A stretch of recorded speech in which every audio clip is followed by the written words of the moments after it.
కనుక మనం అర్థం చేసుకోవాల్సింది ఏంటంటే, వినేవాళ్ళు రెడీగా ఉంటే ఎవరి ద్వారా అయినా మాట్లాడతాడు దేవుడు. ఎట్లాగైనా మనతో వాక్యం ద్వారా స్పష్టంగా మాట్లాడతాడు. ఉదయకాలం చదివిన వాక్యాన్ని మరొకసారి చూద్దాము. తిమోతికి రాసిన మొదటి పత్రిక. నేను సగమే చెప్పానది, పూర్తి చెప్పడానికి సమయం పరిగెత్తా ఉంది కనుక మన కడుపులో కూడా ఆకలి ఎక్కువ అవుతా ఉందని ముగించాను. 15వ వచనం, 3వ అధ్యాయంలో 15వ వచనం చదవండి. అయినను నేను ఆలస్యము చేసిన ఎడల దేవుని మందిరములో జీవము గల దేవుని సంఘములో జనులు ఎలాగూ ప్రవర్తింపవలెనో చాలు. కాబట్టి మొదటి భాగం ఏంటంటే జీవము గల దేవుని మందిరం అనే దాని మీద మొదట చూసాం. అంటే జీవం గల దేవుని మందిరములో ఉన్న వారందరూ రక్షణ పొందిన వారై, దేవుని జీవం గల వారై, పాపముల చేత అపరాధముల చేత చచ్చిన వారు కాకుండా ఆ చచ్చిన స్థితిలో నుండి జీవం పొందిన వారై దేవుని జీవం గలవారై ఉండాలి. వారు కూడా సమృద్ధి జీవం గలవారై ఉండాలి. దేవుని సంఘములు కృప ఏలుతూ ఉండాలి. అందరు కృపతో నింపబడాలి, కానీ ఎవరు గర్వముతో ఉండకూడదు. పరిశుద్ధత కలిగి సంఘం ఉండాలి, దేవుని భయం కలిగి ఉండాలి అనే విషయం ఓన్లీ జీవం గల దేవుని సంఘములు ఎలా ఉండాలో చెప్పాను.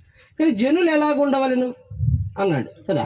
అంటే బిలీవర్స్ ఎలా ఉండాలా, సంఘంలో సభ్యులు ఎలా నడుచుకోవాలా అనేది కూడా మనం చూసినప్పుడు ఆ 11వ అధ్యాయంలోకి మళ్ళీ మనం వెళ్తే అపోస్తల కార్యములు 11వ అధ్యాయం 24వ వచనం. అక్కడ ఎవరి గురించి రాయబడింది అన్నమాట? బర్నబా. ఎవరి గురించి? బర్నబా గురించి. ఆయన పరిశుద్ధాత్మతోను విశ్వాసముతో నిండిన వాడైన సత్పురుషుడు అతడు. బహుజనులు ప్రభు పక్షమున చేరి. మన సంఘాలు అభివృద్ధి అవ్వాలి అని అంటే, అనేక మంది రక్షించబడి సంఘములో చేర్చబడాలంటే విశ్వాసులైన వారు ఎలా ఉండాలంటే, ఈ బర్నబాలాగా విశ్వాసముతోను పరిశుద్ధాత్మతోను నిండుకొనిన వారై ఉండాలి. అంటే సంఘంలో ఉన్నవారు విశ్వాసంతో నిండుకున్నవారు. నువ్వు దేవుని మందిరానికి కూడా వచ్చి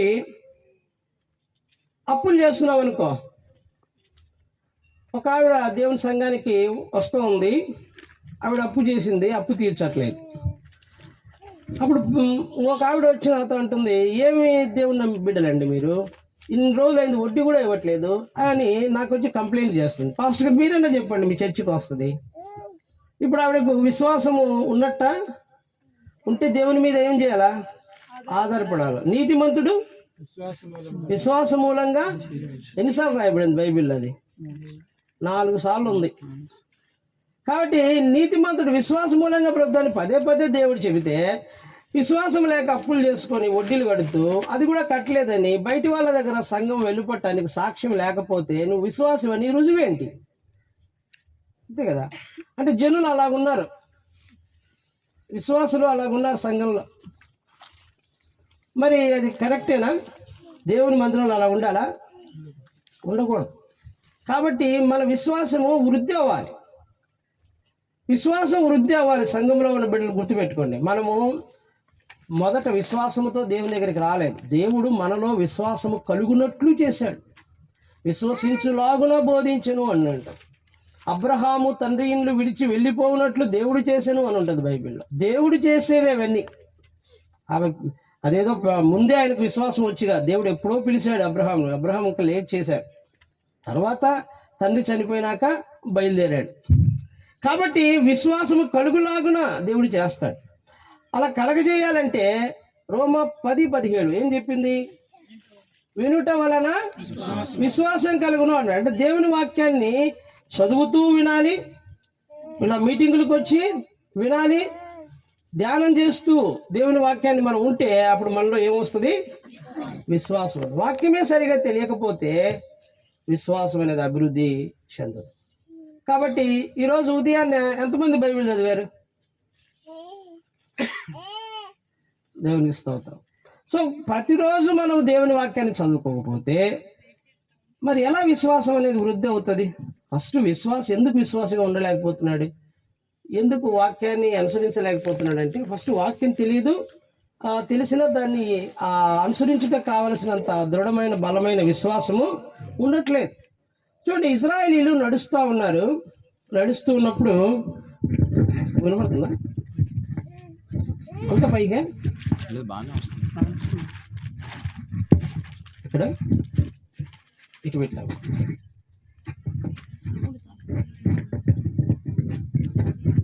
లేకపోతే తల వంచుకొని చెప్పాలి కదా.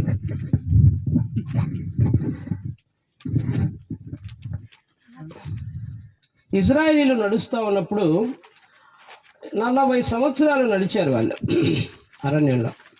వాళ్ళు కాళ్ళకు వాపు వచ్చిందా? బలం తగ్గిందా? సత్తువ బట్టలు చినిగిపోయాయా? చెప్పులు అరిగిపోయాయా? లేదని చెప్తాడు కదా. 40 సంవత్సరాలు దేవుడు వారిని పోషించాడు అరణ్యంలో. కీర్తనలో ఉంటుంది అన్నమాట. చూడండి, కీర్తన 78:24. కీర్తనల గ్రంథము 78వ కీర్తన. ఎక్కడ ఉందో తెలియదు. భద్రమల్ల చదవమ్మా. మన్నాను కురిపించను. చదవమ్మా. భుజించిరి.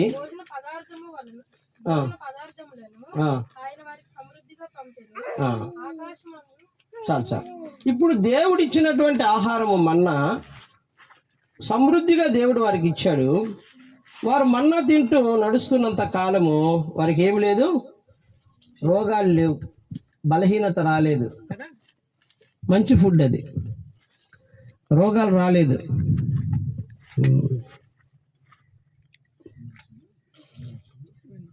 ఓకే. సో మన్నా దేంతో పోల్చబడింది బైబిల్ ప్రకారం? దేవుని వాక్యంతో పోల్చబడింది. మన్నా అంటే పరలోక మన్నా, దేవుని వాక్యానికి సాదృశ్యం. కాబట్టి దేవుని వాక్యాన్ని ప్రతిరోజు ఎంత సమయం ఉంటే, మీకు సమయం ఉన్నప్పుడు అంత వాక్యాన్ని చదవండి, వాక్యాన్ని ధ్యానించండి. ఇంతకంటే వేరే మార్గం లేదు విశ్వాసం వృద్ధి అవ్వడానికి. దానంతకు అది రాదు. మీరు కృషి చేయకపోతే, ప్రయాసపడకపోతే, ఇప్పటికీ నేను ఎక్కడైనా బుక్స్ కనబడ్డాయంటే ఆయా రకాలైన బుక్స్ కొంటనే ఉంటాను. సమయం ఉన్నప్పుడంతా చదువుతూనే ఉంటాను. 12 వరకు ఆ వాక్యం అలవాటు అయిపోయింది, నిద్ర రాదు అసలు, చదువుతూనే ఉంటాను. నువ్వు దేవుని వాక్యం ఎంత స్టోర్ చేసుకోకపోతే వీళ్ళ మనకు విశ్వాసం అనేది అభివృద్ధి అవ్వదు. దేవుడు మన విశ్వాసం మీద సాతాను బాణం వేసినప్పుడు, అగ్నిబాణం వేసినప్పుడు, విశ్వాసాన్ని కోల్పోయే పరిస్థితి వచ్చినప్పుడు మనం చదువుతున్న వాక్యం ఆ సమయంలో దేవుడు గుర్తుకు తీసుకొస్తాడు. ఆ వాక్యాన్ని మనకు మెమరీలోకి తీసుకొచ్చి మనను వాక్యం ద్వారా దర్శించి మన విశ్వాసాన్ని బలపరుస్తాడు. కాబట్టి ఆ మన్నా కూడా వాళ్ళు తింటున్నారు. ఒకవేళ ఎవరైనా ఉదయకాలము బద్ధకస్తులై లేయడం లేట్ అయ్యి ఒకవేళ మన్నాకు వెళ్ళకపోతే ఉంటుందా? ఉండదు. సూర్యరశ్మి రాగానే ఒక మన్న కరిగిపోద్ది. అలాగే మొదట జాములో లేచి, అంటే నువ్వు లేయగానే దేవుని ముఖాన్ని వెతుకుతూ ప్రభువా నాతో మాట్లాడని మోకాళ్ళ మీదకి వచ్చి దేవుని ఆరాధించి దేవుని వాక్యాన్ని తీసి చదివితేనే నీకు ఆ దినమంతా దేవుని యొక్క దేవుని కాపుదల ఉండి విశ్వాసంతో నువ్వు నడుస్తావు. ఎక్కడ త్రొట్టిల్లడానికి కానీ పడిపోవడానికి కానీ అవకాశం ఉండదు. కాబట్టి ప్రాతకాలం మొదటి సమయము మన్నా ఏ రీతిగా అయితే సూర్యరశ్మి వచ్చేంత వరకు పడుకోకూడదు, సూర్యుడు వచ్చేటంత వరకు మనం ఎప్పుడూ పడుకోకూడదు. అలాగే వాక్యం కూడా సూర్యుడు వచ్చేంత రాకముందే చదివేయాలి. మన్నా ఏ విధంగా వాళ్ళు ముందే సమకూర్చుకునే వాళ్ళు, అలాగే వాక్యాన్ని ముందే మనము స్టోర్ చేసుకోవాలి, లేకపోతే అది మనకు దొరకదు. కాబట్టి దేవుని వాక్యాన్ని మనం ఎంతగా ధ్యానిస్తే మనలో విశ్వాసం అనేది అంత వృద్ధి చెందుతూ వస్తుంది. జీవంగల దేవుని మందిరంలో జనులు మొదట విశ్వాసంతో ఉండాలి, విశ్వాసం వృద్ధి చేసుకుంటూ ఉండాలి, దేవుని వాక్యాన్ని ధ్యానిస్తూ ఉండాలి. తర్వాత పరిశుద్ధాత్మతో నింపబడుతూ ఉండాలి అన్నాడా? ఏమన్నాడు అక్కడ? పరిశుద్ధాత్మతోనూ అన్నారు. అంటే పరిశుద్ధాత్మ దేవుడు మనలను తన స్వాధీనంలోనికి తీసుకుంటూ ఉంటారు. ప్రియులారా, మనము ఆత్మపూర్ణులు కామని అంటాడు ఎఫెసీయులకు రాసిన పత్రిక 5వ అధ్యాయము 18వ వచనంలో. చాలా విషయాలు ఆత్మపూర్ణులుగా ఉండకపోతే మనకు అర్థం కావు. ఒక క్రూర మృగము వస్తూ ఉంది. ఆత్మపూర్ణుడైనటువంటి యోహాను అది క్రూర మృగము అంటున్నాడు, కానీ జనం అంతా దాని వెనక జై జై జై అని వెళ్ళిపోతున్నారు. ఎందుకని? వాళ్ళ ఆత్మపూర్ణులు కాదు గనక వస్తున్నది క్రూరముఖం అన్న సంగతి వాళ్ళకి తెలియదు. బయటికి మంచి మాటలు మాట్లాడుతూ శాంతి శాంతి అంటున్నాడు, అందంగా ఉన్నాడు, చక్కని నైస్ వర్డ్స్ వాడుతున్నాడు కాబట్టి మంచి వ్యక్తిలా కనబడుతున్నాడు. కానీ ఆత్మపూర్ణులైన వాళ్ళకు మాత్రమే నిజ రూపం తెలుస్తుంది, ఒక వ్యక్తి అంతరంగం తెలుస్తుంది. భక్సింగ్ గారు ఒక ఇంటికి వెళ్ళారంట. ఇంటికి వెళ్తే ఆ ఇంట్లో ఒక విధవరాలు తన బిడ్డ గురించి పొగుడుతూ ఉందంట. చాలా మంచోడయ్యా, నా కుమారుడు నాకు బాగా చూసుకుంటాడు, డబ్బు పంపిస్తూ ఉంటాడు అని చెప్తూ ఉంటే భక్సింగ్ గారు అన్నారంట, వాడు వ్యభిచారమ్మా అన్నాడంట. అయ్యా నా బిడ్డను చూసారా మీరు? చూడలేదమ్మా. వాడు చూడలేదు, మరి ఎలా చెప్పారయ్యా? వాడు మొక్కను కూడా మీరు చూడలేదు, వాడు ఎలాంటి వాడు మీకు ఎలా తెలిసిపోయింది? ఆయన ఆత్మపూర్ణుడు. భక్సింగ్ గారు ఎవరు? ఆత్మపూర్ణుడు. అందుకని ఆడు వ్యభిచారమ్మా, నువ్వు నీ కొడుకును సరి చేసుకోకపోతే వాడు నీ చేయి దాటిపోతాడు, వాడు పంపించే డబ్బు చూసుకుంటున్నావు, వాడిని ప్రేమగా మాట్లాడుతున్న మాటలు వింటున్నావు తప్ప వాడు వ్యభిచారి అని ఎలా చెప్పావయ్యా అని చెప్పి. అమ్మ, ఈ ఇంట్లో ఈ రూమ్లోకి వచ్చినప్పుడు నేను చూశాను, ఈ గదిలో ఉన్నటువంటి బొమ్మలన్నీ నువ్వు పెట్టావా? లేదయ్యా, వాడు పెట్టుకున్నాడు. చూసావా ఎలాంటి బొమ్మలు పెట్టాడో? అర్ధనగ్నంగా ఉన్నాయి. వాడిని చూస్తేనే అర్థమైపోతుందమ్మా వాడి హృదయం ఎలాంటిదో అన్నాడు. ఆ బొమ్మలు వాడు పెట్టాడు కాబట్టి దాన్ని చూస్తే నాకేమర్థమవుతుంది? వాడి హృదయంలో వ్యభిచార తలంపులు ఉన్నాయి. నీ కుమారుడు బ్యాప్టిజం తీసుకున్నాడా? తీసుకోలేదే. ప్రభుని ఎరిగాడా? ఇంక ఎరగలేదయ్యా. ఎరుగుతాడు. అక్కడ ఎక్కడో ఉంది, వచ్చిన గుర్తుకు వస్తుంది, ఒకవేళ చూడండి. హెజ్కేలు గ్రంథంలో ఉంటుంది. వాడు దేవుని ఎందుకు ఎరగలేదో చెప్తాను అన్నాడు భక్సింగ్ గారు. పిల్లల, మనము ఆత్మపూర్ణులమైతే అలా చెప్పగలం అనమాట, ఆ దైవజనులాగా. దానియేలు హెజ్కేలు గ్రంథంలో ఉంటుంది. వాళ్ళు ఎందుకు దేవుని ఎరగట్లేదు అని అంటే, వాళ్ళు వ్యభిచారం ఆత్మగలవారు కనుక అంటాడు. వారు దేవుని ఎరుగకుండా ఉన్నారు అని చెప్పాడు. అంటే ఒక వ్యక్తి హృదయంలో పాపం ఉన్నప్పుడు వాళ్ళు దేవుని ఎరగడం అనేది వారికి కష్టతరం అవుతుంది. కీర్తనల గ్రంథంలో కూడా చెప్తాడు, వాళ్ళు దేవుని కట్టడలు వెతుకుటం లేదు కనుక రక్షణ వారికి దూరముగా ఉన్నది అని అంటాడు. అంటే ఒక వ్యక్తి రక్షణ పొందలేకపోతున్నాడు, దూరంగా ఉన్నాడు, మారుమనసు తీర్మానం చేసుకోలేకపోతున్నాడు, బ్యాప్టిజం తీసుకోలేకపోతున్నాడు అంటే మీరేమనుకుంటున్నారంటే తీసుకుంటానులే, ఇంకో టైం వస్తుందిలే అని అనుకుంటున్నారు. కానీ అలా అంగీకరించకపోవడానికి కారణం ఏంటంటే అతని హృదయంలో ఏదో పాపము ఉంది, అది అడ్డుపడతా ఉంది, ఆపు చేస్తూ ఉంది. అర్థమైందా? కనుక అందుకే యేసుప్రభువు అన్నాడు, నా కోసం ఏడవకండి, మీకోసము మీ పిల్లల కోసము ఏడవండి. ఎందుకంటే ఇప్పుడు వస్తున్నటువంటి కాలం ఎలాంటిదంటే, తన సమయము కొంచెమేనని తెలుసుకున్న దురాత్మ సాతానుడు భూమి మీద చాలా వేగంగా పనిచేస్తున్నాడు. చాలా ప్రజలను, అసలు యవనస్తులు మీరు చూస్తున్నారో లేదో, ఎక్కువ మంది ఆత్మహత్య చేసుకుంటున్నారు. యవనస్తులు ఎక్కువ మంది చిన్న వయసులోనే ఆత్మహత్య చేసుకుంటున్నారు. వారిని ఒక ఆత్మ ప్రేరేపిస్తుంది, నువ్వు బతకడం ఎందుకు, నువ్వు అనుకున్న అమ్మాయితో మ్యారేజ్ కాలేదు కదా, నువ్వు ప్రేమించిన అమ్మాయి నీకు దక్కలేదు కదా, వెళ్ళు, చావు చావు అని ప్రేరేపిస్తూ ఉంది. ఇలాంటివి నేను విని చాలా ఏడుస్తున్నాను. చర్చికి వచ్చే వాళ్ళలో చాలా మంది అలాగ అయిపోతున్నారు. మన లుదియమ్మ గారి వాళ్ళ చిల్లి కొడుకు చనిపోయాడు, కేవలం లవ్ ఫెయిల్ అన్నాడు, ఉరేసుకుని చనిపోతున్నారు. ఎందుకు అలాగ అవుతున్నారు? పాపము వాళ్ళని ఏం చేస్తుంది? ఇప్పుడు రూల్ చేస్తుంది. కాబట్టి ప్రియులారా, ఈ దినాల్లో మనము ఎలా ఉండాలంటే సింపుల్గా తీసుకోకూడదు. మనం ఆత్మపూర్ణులమై ఉంటేనే అవతల వ్యక్తి ఏ స్థితిలో ఉన్నాడు, వీని ఏ ఆత్మ ప్రేరేపిస్తుంది, వీడు త్వరలో ఏదో చేసుకునేటట్టున్నాడు, వీడి కొరకు ప్రార్థన చేయాలా, వానికి కౌన్సిలింగ్ చేయాలా, వానికి వాక్యం చెప్పాలా, వాడిని హెచ్చరించాలా, అవి వస్తాయి మనకి. నువ్వు ఆత్మపూర్ణుడిగా సంఘంలో లేవనుకో, సంఘంలో చేర్చబడరు. నీ పక్కింటోడు చనిపోతున్నా, నీకు తెలిసిన నీ బంధువులు చనిపోతున్నా, నీకేం పట్టింపు ఉండదు, సువార్త అంటే భారం ఉండదు. ఆత్మపూర్ణులకి ఎందుకు, అయ్యో సువార్త ప్రకటించకపోతే నాకు శ్రమ అని ఆయన ఎందుకు అన్నాడు? ఆయన ఆత్మ పూర్ణుడు కనుక. ఎప్పుడైనా నీ పక్కన ఉన్న వ్యక్తి సువార్త చెప్పకపోతే నీకు బాధ అనిపించిందా? అమ్మ మీరేటి మాట్లాడుకుంటారు, అమ్మ మీరే వినండి.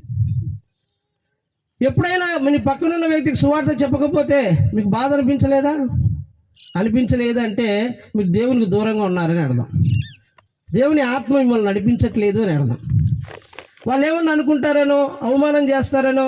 ఒక ఆయన బహుశా ఈయన మోడీ అనుకుంటా, మోడీ గారు వాక్యం చెప్తున్నారు. ఆయన ఒక వ్యక్తికి సువార్త చెప్తున్నాడు, సంఘం ఎలా ఉండాలో చెప్తున్నాను. సువార్త చెప్తుంటే ఆయన అన్నాడంట, మైండ్ యువర్ బిజినెస్ అన్నాడు. నీ పని నువ్వు చూసుకోవయ్యా అన్నాడు. ఆయన ఏమన్నాడు తెలుసా? ఇదేనండి నా పని అన్నాడు. సువార్త చెప్పడమే నా పని, నేను చేసుకున్నాను. సువార్త చెప్పడమే నా పని. కాబట్టి అవమానంగా ఫీల్ అవ్వకూడదు. అవతల తిట్టినా పర్వాలేదు, దాడి చేసినా పర్వాలేదు. ఇది ఆత్మపూర్ణుడు చేసే పని.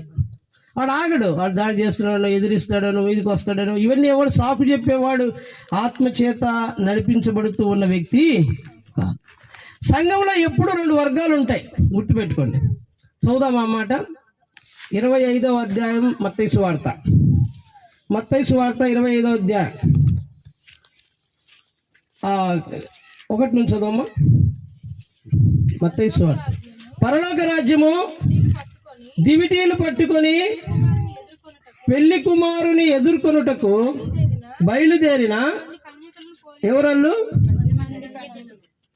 ఏ కన్నికలు? బుద్ధిగల కన్నికలు. తర్వాత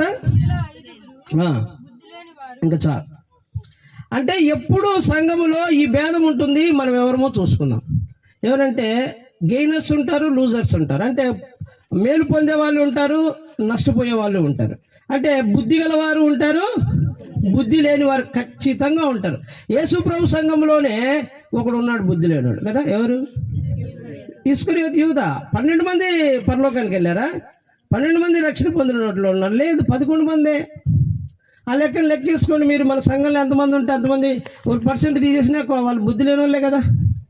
సో కాబట్టి బైబిల్ ఏమంటుందంటే, బుద్ధి గల వారికి బుద్ధి లేని వారికి తేడా ఏంటి అంటే డిఫరెన్స్ ఏంటి? ఎలా చెప్పాడు? బుద్ధి ఉన్నవాడు, బుద్ధి లేని వారని ఏ కారణాన్ని బట్టి వాళ్ళు వేరు చేశాడు? ఆ విభజన ఎలా జరిగింది? బుద్ధి గల స్త్రీల దగ్గర, కన్యకల దగ్గర నూనె ఉంది, బుద్ధి లేని వాళ్ళ దగ్గర నూనె లేదు. అదే తేడా, నూనె లేదు. సో ఈ నూనె దేనికి సాదృశ్యం అంటే పరిశుద్ధాత్మ దేవుని నడిపింపుకు సాదృశ్యం. నూనె పరిశుద్ధాత్మ దేవుడు. ఎవరైతే పరిశుద్ధాత్మ దేవుని స్వాధీనంలో ఉండి ఆయనతో నింపబడి నడిపించబడుతూ ఉంటారో వారు ఎప్పుడు ప్రభు వచ్చినా ఎత్తబడతారు. సంఘం ఎత్తపాటు గురించి చెప్తున్నా. అలా కాకుండా మానవ పద్ధతిలో నడుచుకుంటూ ఉంటారో, వారి జ్ఞానంతో నడుచుకుంటూ ఉంటారో, వారి ఆలోచన ప్రకారం నడుచుకుంటూ ఉంటారో, లేక లోక పద్ధతిలో లోక ఆచారాలతో నడుచుకుంటూ ఉంటారో వారు బుద్ధి లేనివారు. బుద్ధి లేని ఈ డిఫరెన్స్ ప్రభువారు చాలా సందర్భాల్లో చెప్పారు. మీకు వేగంగా చదివిస్తారు గుర్తుండడం కోసము, మర్చిపోకుండా ఉండడం కోసము. ఒకసారి చదవండి. మత్తయి సువార్త 13వ అధ్యాయం 24 నుంచి చదవమ్మా. మత్తయి సువార్త 13వ అధ్యాయము 24. మరి యొక్క ఉపమానం చెప్పాను. ఏంటది? పరలోక రాజ్యము మంచి విత్తనములు విత్తిన ఒక మనిషిని పోలి ఉన్నది. శత్రువు వచ్చి గోధుమల మధ్య, అంటే సంఘంలో ఎవరుంటారు? 2 ఉంటారు. గోధుమలు ఉంటాయి, గురుగులు ఉంటాయి. అలాగే పెరుగుతూ ఉంటారు. ప్రభు కూడా వాళ్ళను లెట్ దెమ్ గ్రో అని అంటే పెరగనివ్వండి. ఎందుకంటే నా టైం వచ్చేంత వరకు, మళ్ళీ ప్రభు వచ్చేంత వరకు వాళ్ళు అలాగే కలిసే ఉంటారు. అంటే మన మధ్యలోనే గురుగులు ఉంటారు, గోధుమలు ఉంటాయి. ఎత్తబడేవారు ఉంటారు, విడవబడేవారు ఉంటారు. గొర్రెలు ఉంటారు, మేకలు ఉంటారు. ఇవన్నీ యేసుప్రభు చెప్పినవే. కాబట్టి మనము ఎలా ఉన్నాం అనేది మనం తెలుసుకోవాల్సినటువంటి విషయం. కాబట్టి సేవకులైన వాళ్ళు కూడా అందరినీ మనము గొర్రెల్లాగే చూడలేము. కానీ అందరు కావాలని కోరుకుంటాం, అందరూ ఎత్తబడాలనే కోరుకుంటాం. కానీ అందరూ ఎత్తబడరు. మన ఆశ మంచిదే, మన కోరిక మంచిదే, ఉత్తమమైంది. కానీ కొన్నిసార్లు నేను కూడా ఈ విషయంలో బాధపడ్డాను కాబట్టి చెప్తున్నాను. అయ్యో ఈ వ్యక్తి ప్రభులోకి వచ్చి బలపడతాడు, స్థిరపడతాడు అనుకున్నాను. అవి కొంతకాలం తర్వాత దేమాలాగా లోకాన్ని ప్రేమించి దూరం అయిపోయాడే రాలేకపోయాడు. ప్రభువా నేనేమైనా లోపమా, నా బలహీనత, నాన్ను బట్టా అని ఎన్నోసార్లు ప్రార్థన చేసుకున్నారు. తర్వాత ప్రభు ఈ వచనాల ద్వారా మాట్లాడు, సంఘం అన్న తర్వాత 2 గుంపులు ఉంటారు. నీ లోపమని కాదు అక్కడ, అదంతే, ఖచ్చితంగా వాళ్ళు ఉంటారు. అలాగంటే యేసు ప్రభు ఫెయిల్ అయినట్టు అవుతుంది కదండి. అంటే కదా ఇస్కరియోతు యూదా విషయంలో ప్రభు అతన్ని పరలోకానికి తీసుకెళ్ళలేకపోయారు కదా, అవునా కదా? ఆ వ్యక్తి లాస్ అయ్యాడు కదా, ఆత్మను పోగొట్టుకున్నాడు కదా. కాబట్టి ఇక్కడ ఏంటంటే సంఘమే అంతా. అయితే మనమే జాగ్రత్త పడాలి. సంఘములో ఉన్న విశ్వాసులే మేము గోధుమల్లాగే ఉండాలి, మేము గొర్రెల్లాగే ఉండాలి, మేము మేకల్లాగా ఉండకూడదు, మేము ఎత్తబడేవారిగానే ఉండాలి, మేము విడవబడకూడదు. ఇది అది హెచ్చరిక కోసం దేవుడు ఈ మాటలు ఇస్తున్నాడు.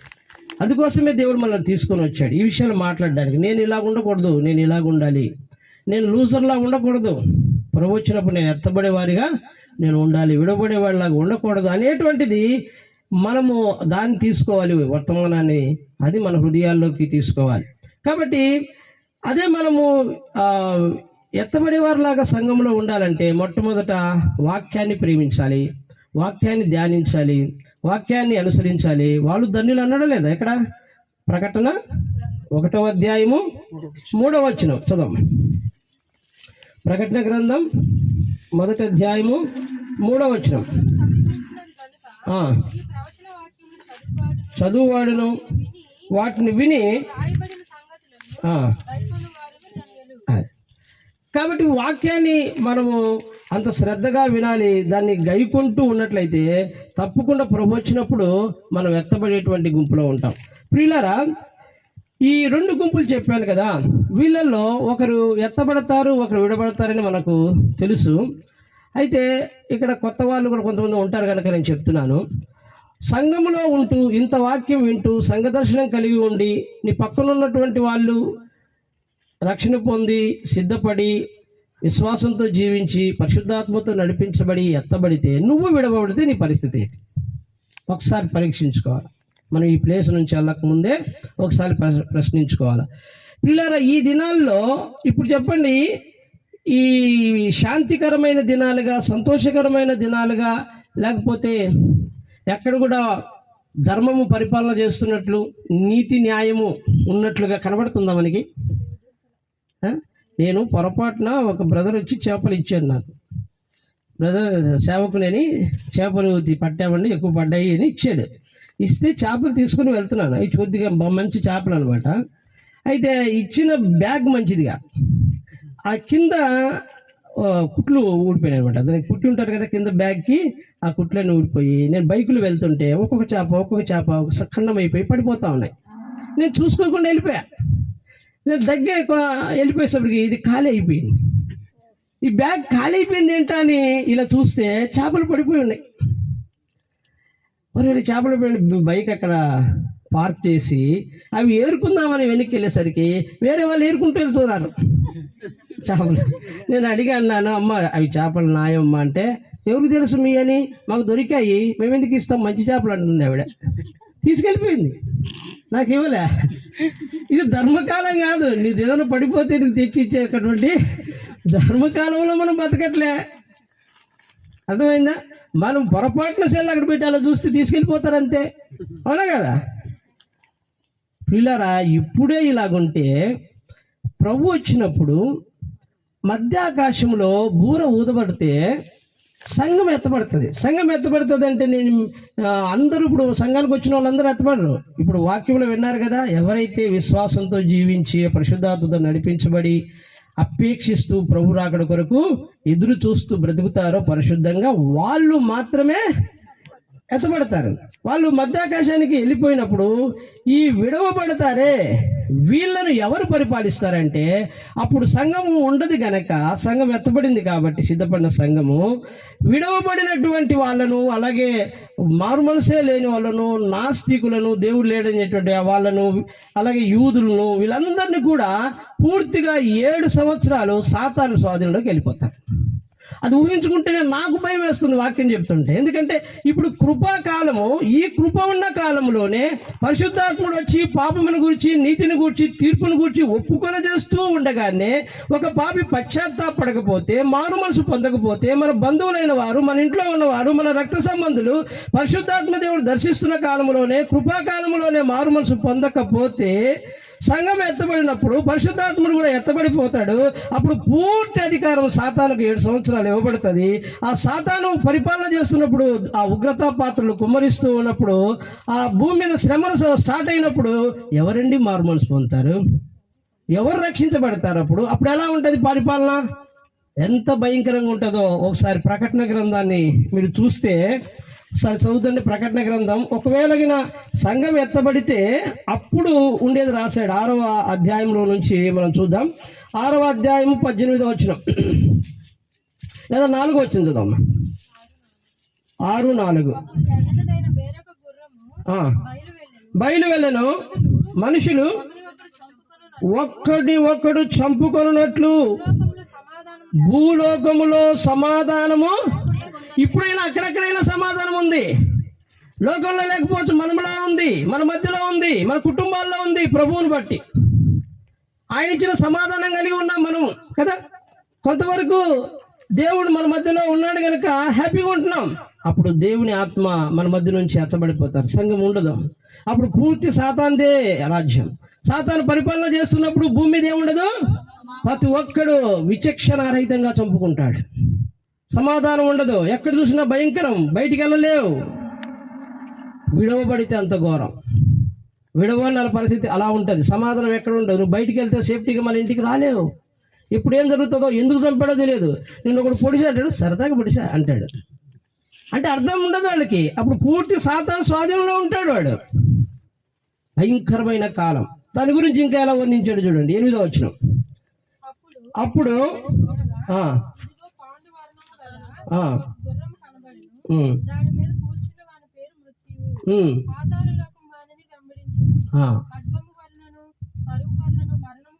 చూడండి ఎలాగొస్తున్నాయి మరణాలు. ఖడ్గం చేసి చంపుకుంటున్నారు, కరువు వల్ల చచ్చిపోతున్నారు, మృత్యు వెళ్తుంది, రాజ్యం వెళ్తుంది. మొన్న ఒక అతను బాబు చర్చికి వచ్చాడు, యోనాసుడు వచ్చి అక్కడ అయ్యగారు అంటుంటారు ఎక్కువ సేవకులను. అయ్యగారు నాకు ప్రాణం చేయండి. ఏంట్రా ఎప్పుడు అడగవు వాళ్ళు ప్రాణం చేయండి అంటే, నా ఫ్రెండ్ అండి చచ్చిపోయాడు, వాడు క్యాన్సర్తో, బోన్ క్యాన్సర్ వచ్చింది. నాకు అప్పటి నుంచి భయం పట్టుకుంది. యవనస్తుడు చచ్చిపోయాడు, వాడు యవనస్తుడే, అయితే యవనస్తులు కూడా చచ్చిపోతారా, వాళ్ళకు కూడా ఇలాంటి జబ్బులు వచ్చి చచ్చిపోతారా అని అప్పటి నుంచి భయం పట్టుకుంది అంటున్నాడు. సో అంటే మృత్యువు మన చుట్టూ తిరుగుతూ ఉంటే, మరణము మన వాక్యాల వరకు వస్తుంటే, మన కుటుంబాల్లో సంభవిస్తూ ఉంటే అప్పుడు అలా జరుగుతుంది. ఆ కాలంలో కృప ఉండదు. దేవుని ఆత్మ తీసివేయబడతారు, సంఘం వెళ్ళిపోతుంది. అప్పుడు భూమి మీద ఉన్న శ్రమలు చెప్తున్నా. అంటే నువ్వు నెగ్లిజెన్సీగా, అజాగ్రత్తగా, సిద్ధపాటు లేకుండా, లోకాన్ని ప్రేమిస్తూ, దేవుని సంఘానికి ఎప్పుడో ఒకసారి వస్తూ, సరైన ప్రార్థన లేకుండా, వాక్యం లేకుండా, పరిశుద్ధంగా జీవించకుండా ఉన్నట్లయితే విడువబడతావు. అందులో తేడా లేదు. దేవుని ఆత్మచేత నడిపించబడకుండా ఖచ్చితంగా విడువబడతావు, నూనె లేనట్టు. అలా విడువబడితే అప్పుడు చాలా ఘోరం అని దేవుడు ముందుగానే హెచ్చరిస్తున్నాడు. దేవుడు ఒక మాట చెప్పాడంటే మనం ఏం చేయాలని అర్థం? జాగ్రత్త పడాలి అని. ఒక దేవుడు ఒక మాట చెప్పాడంటే జాగ్రత్త పడాలని. మీకు ఉదాహరణకు ఒక మాట చెప్తాను. ఆశ అంటే ఎవరికి తెలుసా మీకు? ఆశ బైబిల్లో ఒక రాజు ఉన్నాడు. ఆశ 10 సంవత్సరాలు శాంతియుతంగా పరిపాలన చేసిన, అంటే శాంతి ఆ దేశంలో ఉన్నప్పుడు ఒక ప్రవక్త వస్తాడు. అతని పేరు అజరియా. కథలాగా వినండి. అతను వచ్చి ప్రకటిస్తాడు. ఇదిగో 3 మాటలు ప్రకటిస్తాడు. ఏమనంటే, మీరు నన్ను నమ్ముకొని నన్ను ఆశ్రయించారా, ఒడిదిల్లుతారు. ఒకవేళ మీరు నన్ను విసర్జించారా, దేవుడు కూడా మిమ్మల్ని విసర్జిస్తాడు.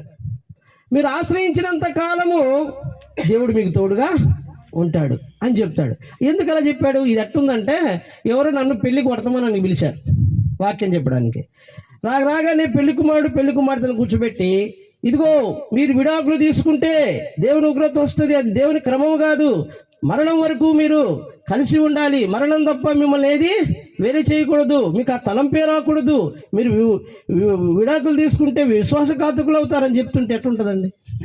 ఈడేదో శుభమా అని పెళ్లి చేస్తుండి, పెళ్లి వర్తమానం అంటే అన్యోన్యంగా ఉండండి, ఒకరినొకరు ప్రేమించుకోనండి, అనురాగంతో ఉండండి అని చెప్తారు. కానీ విడాకులు తీసుకోవద్దంటాడు. ఇటు వాళ్ళు ఏమైనా అనుకున్నారా?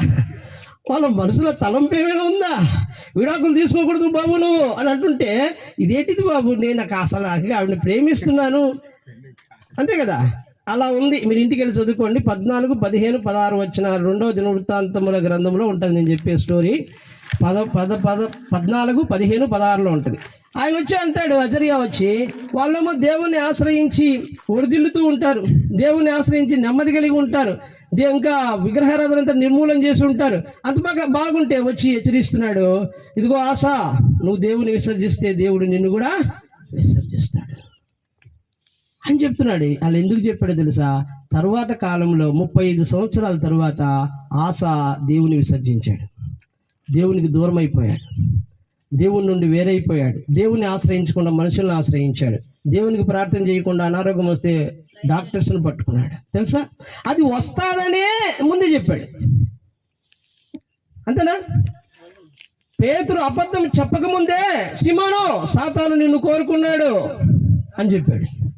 నిన్ను జల్లించాలనుకున్నాడు, నీ విశ్వాసాన్ని జల్లించాలనుకున్నాడు. ఇప్పుడు కూడా మీరు ఎత్తబడే గుంపులో ఉండాలి, ఒకవేళ విడవబడితే ఇలాగుంటుంది అని ఎందుకు చెప్తున్నా అంటే, ఎవరో ఈ విడవబడే వాళ్ళు ఉంటారేమో, అజాగ్రత్తగా ఉన్నవాళ్ళు ఉంటారేమో, కేర్లెస్గా బతికే వాళ్ళు ఉంటారేమో అని దాని అర్థం. కాబట్టి వాక్యం ఏం చెప్తుందంటే, చదవమ్మా ఇప్పుడు 6:12, ప్రకటన గ్రంథము 6:12. ఆయన 6వ ముద్ర నిప్పినప్పుడు భూకంపాలు వచ్చేస్తాయంట. ఎంతో అందంగా కట్టుకున్నటువంటి ఇల్లు అప్పుడప్పుడు కూలిపోతుంటాడు, ఎంతో మంది దాని కింద చచ్చిపోతూ ఉంటారు. అబ్బా, అప్పుడు ఆ సావు వార్తలు వింటుంటే, మృత్యు తాండవిస్తూ ఉంటే, ఎక్కడ చూసినా అసమాధానం ఉంటే, అందుకనే అలాంటి దినాలు మనకు రాకూడదు. మనం ఆ దినాల్లో ఉండకూడదు, మనం ఉండకూడదు, మన వాళ్ళు ఉండకూడదు. తర్వాత 8వ అధ్యాయం 7వ వచనం చదవమ్మా. 8వ అధ్యాయము 7వ వచనం. బూర ఊదినప్పుడు వడగళ్ళు పడతాయి అంటున్నాడు. భయంకరమైన వడగళ్ళు పడతాయి. ఇంకా టైం అయిపోతుంది కనుక నేనే చదివి చెప్పేస్తాను. తర్వాత 9వ అధ్యాయంలోకి వస్తే 3-5 వచనాల్లో భయంకరమైన తేళ్ళు వస్తాయి అంటాడు. అవి మిడతల్లాగుంటాయి, అవి కుడితే 6 నెలలు నొప్పి తగ్గదు, పెయిన్. ఎవరికైనా తేలు కుట్టిందా? ఇక్కడ కుట్టిందాయా? ఎంతసేపు ఉంది నొప్పి? 24 hours ఉంటుంది. 6 నెలలు ఉంటే చావాలనిపిస్తుంది, చచ్చిపోతే బాగుంది నొప్పి భరించడం కంటే అని. కానీ చావు రాదు. కానీ చావు అంటే విడవబడితే ఎంత ఘోరం. కాబట్టి ప్రియులారా, మనము అలాంటి వారిగా ఉండకూడదని దేవుడు ఎత్తబడే వారిని గురించి చెప్పి నేను ముగిస్తాను. ఎందుకంటే మనం విడవబడకూడదనేదే ఈరోజు వర్తమానంలో ఉద్దేశం. కనుక ఎత్తబడాలంటే ఎలా సిద్ధపడాలి అనే సంఘం గురించి చెప్తున్నా. సంఘం ఎత్తబడాలంటే ప్రియులారా, మనకు దేవుని వాక్యంలో సంఘము ఎత్తబడినప్పుడు,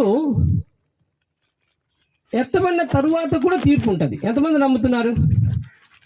ఎవరికి? ఎత్తబడిన వాళ్లకు కూడా తీర్పు ఉంటుంది. ఉంటుందా ఉండదా? ఏ తీర్పు అది? శిక్ష కొరకైన తీర్పు కాదు, నరకానికి పంపించే తీర్పు కాదు. ధవల సింహాసన తీర్పు అనేది నరకానికి వెళ్ళే వాళ్ళకు తీర్పు. కానీ ఈ తీర్పు, న్యాయ తీర్పు ఏంటంటే, చదవండి, పేతురు రాసిన మొదటి పత్రిక 4వ అధ్యాయం 17వ వచనం.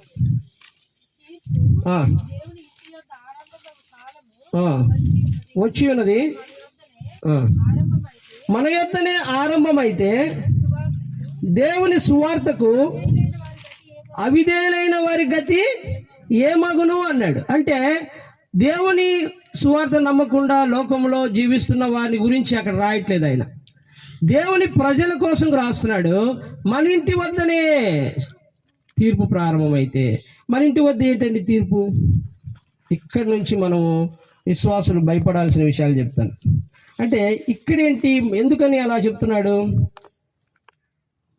అంటే, ప్రభువును నమ్ముకొని కూడా మనము ఎక్కడైతే పొరపాట్లు చేసి ఉంటామో, ఆయనకు తగినట్లుగా, ప్రభువుకు తగినట్లుగా నడవండి అనుకుంటాం కానీ పాడబడతాం కదా, ప్రభువుకు తగినట్లుగా నడవకుండా ఆయన పిలిచిన పిలుపుకు తగినట్లుగా ఉండకుండా, ఆయన మనల్ని నమ్మి ఏర్పాటు చేసుకుంటే, పరిచర్య అప్పగిస్తే అలాగ ఉండకుండా ఎక్కడెక్కడ పొరపాటు పడ్డామో, ఎక్కడెక్కడ మనం జారిపోయామో, ఎక్కడెక్కడ అవిధేయ చూపించామో దానికి శిక్ష కోసం కాదది, నరకానికి పంపించడు. కానీ ఆ తీర్పు వల్ల మనం చాలా లూజ్ అవుతాం, చాలా లాస్ అవుతాం అనమాట. అంటే మనకు రావాల్సినటువంటి ఘనత అక్కడ రాదు. ఇక్కడ మనం చదువుతాం కదా, బలా నమ్మకమైన మంచి దాసుడా అన్నాడు. అక్కడ మనకు రావాల్సిన మెప్పు రాదు, విలువ పోగొట్టుకుంటాం. సరే, విశ్వాసులైన వారు కూడా అక్కడ ఈ వేటికి దేవుడు తీర్పు తీరుస్తారు. చదువుదామా? మత్తయి సువార్త 12వ అధ్యాయం 36వ వచనం. మత్తయి సువార్త 12వ అధ్యాయం 36వ వచనం చదవమ్మా. నేను మీతో చెప్పున్నదేమనగా, మనుషులు పలుకు ప్రతి వ్యర్థమైన మాటకు ఆ మాటలను గూర్చి విమర్శ దినమున లెక్క చెప్పవలసి ఉన్నది అన్నాడు. ఇప్పుడు మనుషులు పలికే వాటికే లెక్క చెప్పాలి అని అంటే, విశ్వాసులు పలికేదానికి వాళ్ళన్నా దేవుని ఎరగకుండా బూతులు మాట్లాడతారు. దేవుని ఎరుగుండి బూతులు మాట్లాడే వాళ్ళు లేరా? మాస్టర్ గారు లేరా? ఉన్నారా లేదా? దేవుని ఎరుగుండి కూడా నువ్వు తప్పుగా మాట్లాడుతున్నావు అనుకోండి. ఒక ఆయన నల్ల బట్టలు వేసుకున్నాడు, కొట్లాడుతున్నాడు. జనరల్గా అంటే ఆ టైంలో కొద్దిగా ఇదిగా ఉంటారు కదా, నెక్స్ట్గా ఎలాంటి బూతులు మాట్లాడుతున్నాం. మనం కూడా విశ్వాసం అయ్యింది కూడా, మనం కూడా దీక్ష పోనాం. మనది 40 days కాదు, లైఫ్ లాంగ్ మనం దీక్షలో ఉన్నాం. నువ్వు ప్రభువులో ఉండి, విశ్వాసంలో ఉండి, నువ్వు కూడా చెడ్డ మాటలు మాట్లాడావనుకో, బూతులు మాట్లాడావనుకో, అబద్ధాలు మాట్లాడావనుకో, తీర్పు ఉండదా? ఆలోచించండి, కామన్ సెన్స్తో ఉండదా? వీటికి ఆ తీర్పు. అక్కడికి వెళ్ళిన తర్వాత మధ్యాకాశంలో కూడా మనం దేవుడు లెక్కలోకి తీసుకొస్తాడు. కాబట్టి ఎఫెసీ 5:14 అంటాడు, విశ్వాసులకు ఇవి తగవు అంటాడు. ఏంటివి? సరసోక్తులు, ముస్లిం ముచ్చట్లు, ఇవి తగవు అంటాడు. అంటే సంఘములో ఉన్న మనము ఎంత జాగ్రత్తగా బతకవలసిన వారుగా ఉన్నామో చూడండి. వెలుపట ఉన్న వారి వలె మనం ఉండకూడదు. వెలుపట ఉన్న వారంటే వాళ్ళు నిర్ణయించబడినట్లు, దేవునికి వేరుగా ఉన్న వాళ్ళు నిత్య నరకానికి వాళ్ళు వెళుతారు. కాబట్టి వాళ్ళని వదిలేయండి. కానీ విశ్వాసులమైన మనము ఇప్పుడు మరింత జాగ్రత్తగా ప్రభువుని నమ్ముకున్న తర్వాత మన మాటల విషయంలో మనం జాగ్రత్తగా ఉండాలి. అలాగే క్రియల గురించి కూడా చెప్పాడు. రోమీలకు రాసిన పత్రిక 2వ అధ్యాయం 6వ వచనం. రోమీలకు రాసిన పత్రిక 2వ అధ్యాయం 6వ వచనం చదవం. ప్రతివానికి వాని క్రియల చొప్పున ప్రతిఫలం ఇచ్చును అన్నాడు. అంటే క్రియలను కూడా చూస్తాడు. ఓట్స్ చూస్తాడు, మాటలు చూస్తాడు, క్రియలు కూడా చూస్తాడు. మనం ఎలా చేశాం. అందుకనే అక్కడికి వెళ్ళినప్పుడంట సేవకులకు కూడా లేదా విశ్వాసులు కూడా వారు చేసిన పనిని బట్టి, ఎక్కడెక్కడ ఉందండి ఇది, అందుకే కొరింథీయులకు రాసిన పత్రికలో ఉంటుంది కదా, కొరింథీయులకు రాసిన పత్రికలో వారి పనిని దేవుడు పరీక్షిస్తాడని ఉంటది కదా. చదువు. ఎవరు పని అప్పుడు అక్కడ కొంతమంది పని కాలిపోతుంది, కొంతమంది పని నిలబడుతుంది. అదే ఆ 7 సంవత్సరాల్లో దేవుడు తీర్చేటువంటి తీర్పులోకి మనం వెళ్ళినప్పుడు 3వ అధ్యాయంలో ఉంది చూడండి. 3వ అధ్యాయము, ఒకని పని కాల్చివేయబడిన ఎడల వానికి నష్టం కలుగును, అతడు తన మట్టుకు రక్షింపడును గాని అగ్నిలో నుండి తప్పించుకున్నట్లు రక్షింపడును. అది అంటే దేవుని ఎరిగుండి కూడా దేవుని చిత్తం ఎరగకుండా, దేవుని విధానంలో కాకుండా, దేవుని మహిమ కొరకు కాకుండా చేసిందంతా వేస్ట్. అదంతా కాల్చివేయబడుతుంది, అదంతా నిరుపయోగం అవుతుంది. ఇంకొంతమంది దినాల్లో ఎలా ఉన్నారంటే, దేవుడు కావాలి అంటున్నారు, పక్కన ఉన్నటువంటి సహోదరులను మాత్రం ద్వేషిస్తున్నారు. వాళ్ళతో సమాధానంగా ఉండడం లేదు, మాట్లాడడం లేదు. అలా ఉన్న వాళ్ళు పరలోకి వెళ్తారా? ఏ రీజన్ అయినా చెప్పు, కారణం అతనిది తప్పనన్నా చెప్పు, అతను నన్ను కొట్టాడని చెప్పు, నా దోచుకున్నాడని చెప్పు, ఏదైనా కానీ అసమాధానంగా ఉన్న వాళ్ళు ఎవ్వరూ పరలోక రాజ్యము వెళ్ళలేదు. అందరితో మనం సమాధాన పడాలి. కాబట్టి ఎప్పుడైతే జక్కయ్య ప్రభు దగ్గరికి వచ్చాడో ప్రభు చెప్పకుండానే అన్ని సరి చేసుకున్నాడా లేదా? అన్యాయంగా తీసుకుంటే మళ్ళీ వాళ్ళ దగ్గరికి వెళ్ళి సారీ చెప్పాలా, క్షమాపణ చెప్పాలా, అయ్యా నీ దగ్గర చాలా అన్యాయం చేశారు, తీసుకోవాల్సిన దానికంటే ఎక్కువ తీసుకొని చెప్పాలి. సరి చేసుకుంటేనే కానీ మనం దేవుని రాజ్యానికి వెళ్ళలేము. కనుక ప్రియులారా, విశ్వాసులైనటువంటి వారు ఈ భూమి మీద ఉన్నప్పుడు ఇవన్నీ నిర్లక్ష్యంగా ఉన్నారు అనుకోండి, మీరు ఎవరికి ఎంతైనా అసమాధానంగా ఉన్నారు, వాళ్ళు ఒకవేళ ఇక్కడ లేకపోయినా, వాళ్ళు దూరంగా ఉన్నా, వాళ్ళతో మీరు ఫోన్లోనైనా వాళ్ళతో మాట్లాడి సరి చేసుకోవాలి తప్ప ఏదో ఒక సాకు చెప్పి మనం వాళ్ళతో దూరంగా ఉండకూడదు. చూడండి, బలి అర్పించడానికి ఒక వ్యక్తి తీసుకొచ్చినప్పుడు ఏం చేయాలా? అక్కడికి మొదట తనకు గుర్తొస్తే ఎవరితో అసమాధానంగా ఉందని, తగు ఉందని వెంటనే వెళ్ళి సరి చేసుకోవాలి. అంటే ఎత్తబడ్డానికి చెప్తున్నా ఇవన్నీ. అలా లేకుండా ఒకవేళ మనం నిర్లక్ష్యంగా ఉంటే విననట్టుగా ఇది ఒక పోరాటమే. ఎందుకంటే మనము వింటున్న దాన్ని అమ్ముల్లోకి చేసే సమయంలో సైతాన్ ఎంటర్ అయిపోతాడు, అవుతాడు లేదా? మనము ఇక్కడ తీర్మానం చేసుకుంటాం, నేను అప్పుడు ఆ సిస్టర్తో మాట్లాడడం మానేసి ఇప్పుడు వెళ్ళిన తర్వాత ప్రేయర్ చెప్తాను, మాట్లాడతాను, తీర్మానం చేసుకున్నాను. అక్కడికి వెళ్ళేటప్పుడు ఒక యుద్ధమే, అవునా కదా? ఒక యుద్ధంలాగా శత్రువు పనిచేయడం ప్రారంభిస్తాడు, అవన్నీ గుర్తుకు తీసుకొస్తాడు, ఆవిడ మాట్లాడిన మాటలు, అతను మాట్లాడిన మాటలు కదా. అలాగా మనల్ని ఏ విధంగా అయినా దేవుని వాక్యాన్ని నెరవేర్చకుండా, దేవుని మాటకు లోబడకుండా మోసం చేస్తాడు. కానీ ప్రియులారా, మనము దేవునికి లోబడాలి, దేవుని వాక్యానికే లోబడాలి తప్ప ఏమాత్రం అవిధేయ చూపించకూడదు. మళ్ళీ ముందుకు వెళ్దాం మనం. చూడండి, పౌలు గారు ఈ విషయం కూడా రాశారు. పేతురు రాసిన మొదటి పత్రిక మొదటి అధ్యాయం 7వ వచనం చదవమ్మా. నశించిపోవు సువర్ణము అగ్ని పరీక్ష వలన శుద్ధపరచబడుతుంది కదా, దానికంటే అమూల్యమైన మీ విశ్వాసం ఈ శోధన చేత పరీక్షకు నిలిచినదై యేసుక్రీస్తు యేసుప్రభువారు ప్రత్యక్షమైనప్పుడు మెప్పును మహిమయు ఘనతయు కలుగుటకు కారణం. అంటే ఒక దిక్కు ఆ తీర్పులో మన మాటలను బట్టి, మన క్రియలను బట్టి తీర్పు తీరుస్తూనే, మనం చేసిన మంచిని బట్టి, మనం చేసిన సేవను బట్టి, మనం చేసిన దేవుని కోసం